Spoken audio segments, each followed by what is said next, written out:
Hi, I'm the artistic director of the Mata Festival, Chris McIntyre. I'm sitting here with composer and percussionist Nathan Davis.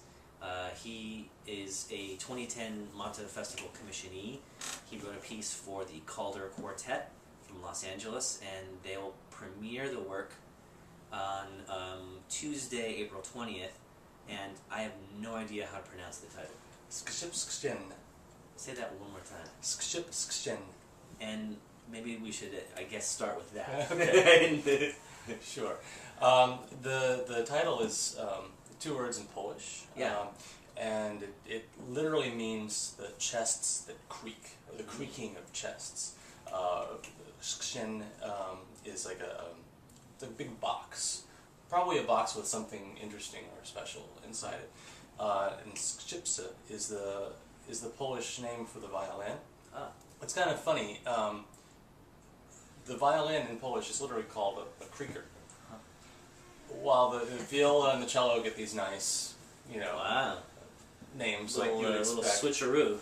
Yeah, and that always struck me as pretty interesting, and so I was imagining a whole bunch of squeaking boxes. Yeah.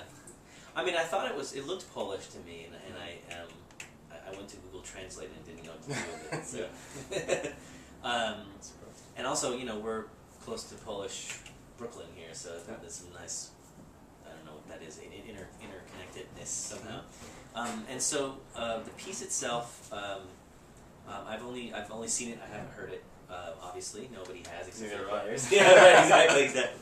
And so, but I know that there are elements of, I guess you'd say microtonality, but more specifically, just dealing with just intonation, Mm-hmm. right? So maybe you can just talk about just that element of the piece, or just how would you characterize the piece in that way? Sure.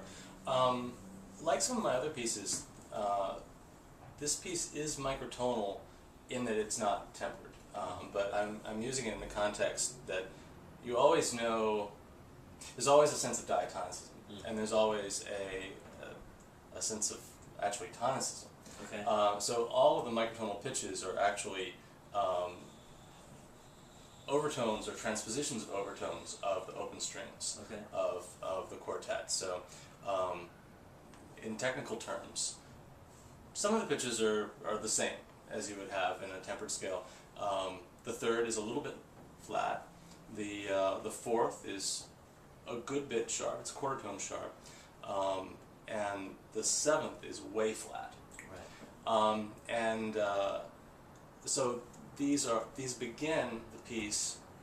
The instruments all begin the piece up in the 3.5 octaves above the fundamental, the string, on open harmonics on A, and they're on a very high E, and then they gradually descend the harmonic series of A, and then this process kind of continues in different ways through each of the open strings. Yeah. And is that, I mean, that's a real distinctive choice to have it start that way, and to come, and to use those kind of tunings. Is there an extra musical reason for that, or is it, because is it absolute music where you're just kind of dealing with strings, or how would you characterize that? Sure. It is a musical choice because I like those pitches, and I like the way they rub up against our expectations of the tuning, and also in the transitions, in modulations, if you will, when I'm going from the string of A to the string of D, right, then you have some real beatings that occur, some half step and smaller dissonances that take a minute or so to resolve. But also I like the scale that creates. It's a very interesting mode that is not quite used in much music. It's right. And interestingly, getting back to Polish, I realized kind of midway through the piece that there is a music that uses that scale, and it is a Polish folk music. I don't think that this piece is in any way influenced by Polish folk music, except for the very strong use of that scale. And is that where the title why you chose the Polish title, or was that just kind of a happenstance thing? It's a good part of it, yeah. Yeah, okay. I mean, I'm do you have Polish ancestry, or? I do not have Polish ancestry, but my fiance is Polish. And so I'm learning. So you're about Polish. to. I'm learning Polish, and it's that's great. Yeah, so it's very much in my mind these days. I would think so. I would think so, because that's an seemingly incredibly complex language. Yes. Yeah, and it's a very onomatopoeic language. Oh, that I didn't know. There are a lot of words that sound like what they are. Such so as. Yeah. So, and actually the beginning of the piece, and a lot of the piece is built on like not just the pitch but the sound of bowing, often not in such pretty ways. This very scratchy, lots of bow noise. Yeah. Which kind of goes. Yeah, sure. And the instruments are going to be very close mic'd. Yeah. So that you get that grit into the sound. Fantastic.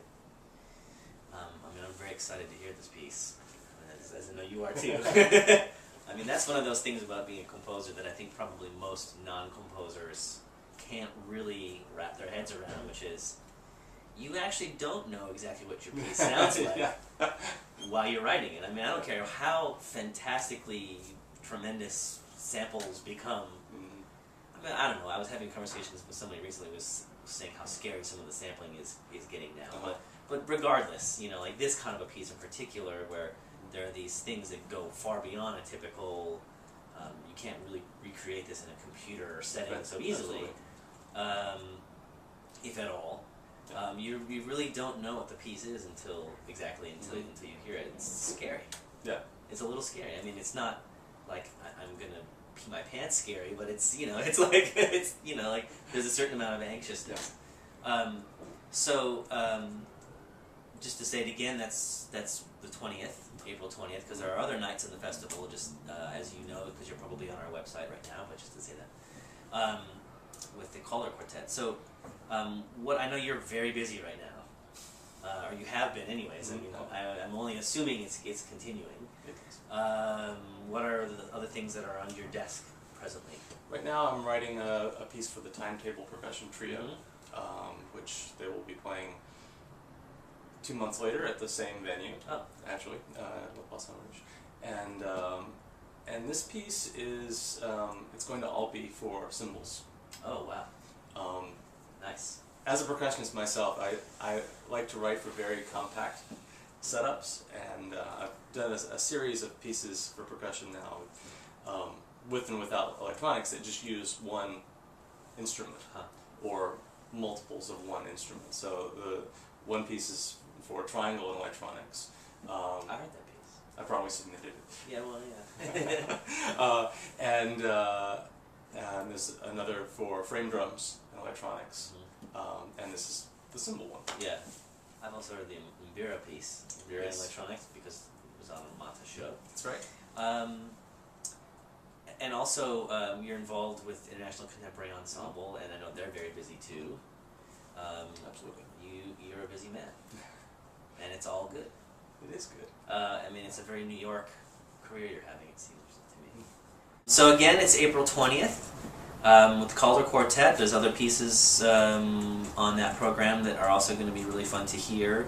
Lisa Koons, who there's also an interview on the site, or will be, and Julian Day. Sorry, not Julian Day. He was just here for Lisa Moore, but Fabian Svensson and Daniel Wall. So please come out. It's at Le Poisson Rouge at 7:30 on April 20th. And Nathan Davis, thank you for coming down. My pleasure. And we'll see you soon.